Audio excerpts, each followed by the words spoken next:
Hi Janu, I love you రా. జాను, నువ్వు లేకుండా నేను ఉండలేకపోతున్నాను. నిన్ను చూడని క్షణం నాకు యుగంలా ఉంది. సరిగా అన్నం తింటం లేదు. అనుక్షణం నువ్వే గుర్తొస్తున్నావు. నా దగ్గర ఏమీ లేదురా, నీ ప్రేమ తప్ప. జాను, నా ప్రాణమైన వదిలేస్తాను కానీ నిన్ను మాత్రమే వదిలేయను రా. ఇది నీ భర్త నీకు రాసిన లవ్ లెటరా? కాదు సార్.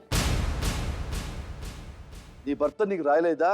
ఇంకోసారి వేరే చెబుతా, ఇంకొంచెం రాశాడు. జాను, ఏదో ఒకరోజు నా శ్వాస ఆగిపోవచ్చు, నా కనురెప్పలు వాలిపోవచ్చు, నా చర్మం స్పర్శ కోల్పోవచ్చు, కానీ నా మనసులో శాశ్వతంగా ఉండిపోతావు జాను.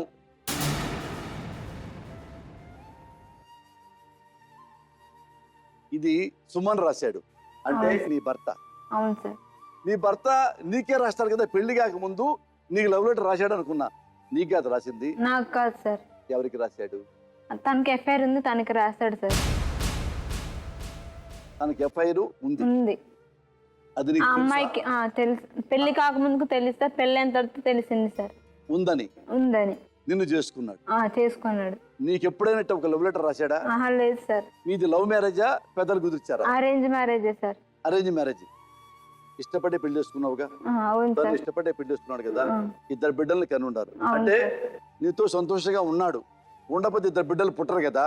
అవును సార్. ఏం జరిగింది నీ లైఫ్ లో? ఎందుకు అతను అలా రాంగ్ రూట్ పట్టాడు? November 30, 2011 లో మ్యారేజ్ అయింది సార్. మ్యారేజ్ అయిన తర్వాత 3 months నుంచి మాకు గొడవలు. దేనికంటే ఆ అమ్మాయి ఎఫ్ఐఆర్ ఉందని తనతో వాడు సార్. అది నీకు ఎలా తెలిసింది ఆ అమ్మాయి ఎఫ్ఐఆర్ ఉందని? పెళ్ళయ్యాక? పెళ్ళైన తర్వాతకి తను ఫోన్ చేయడము, తిని వెళ్ళడము తన ఇంటికి. అడిగావా మరి?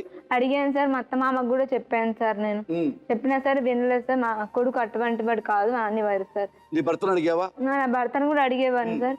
గట్టిగా అడిగితే నన్ను కొట్టివాడు సార్. ఏమనేవాడు? కొట్టి నా ఇష్టం అనేవాడా? నా ఇష్టం నేను తిరుగుతాను అనేవాడు సార్. అప్పటికే అయిపోయిన తర్వాత అలాగ 1 year అయిపోయింది సార్. అప్పటికి నేను చెప్పాను కూడా అందరికీ. మాకు సంబంధం తెచ్చిన అతను కూడా చెప్పామన్నమాట. చెప్తే వాళ్ళు కూడా వచ్చి చెప్పారు, అందరూ చెప్పారు. అయినా సరే వినలేదు. అయినా సరే వినకపోతే మళ్ళీ అలాగ 1 year అయిపోయింది సార్. 1 year అయిపోయిన తర్వాత వాళ్ళు గొడవలు అయ్యాయి. గొడవలు అవుతూనే ఉండేవి. అలాగే ఉంటున్నావు? అలాగే అలాగే భరించుకొని ఉండేదాన్ని సార్ నేను. అయితేమో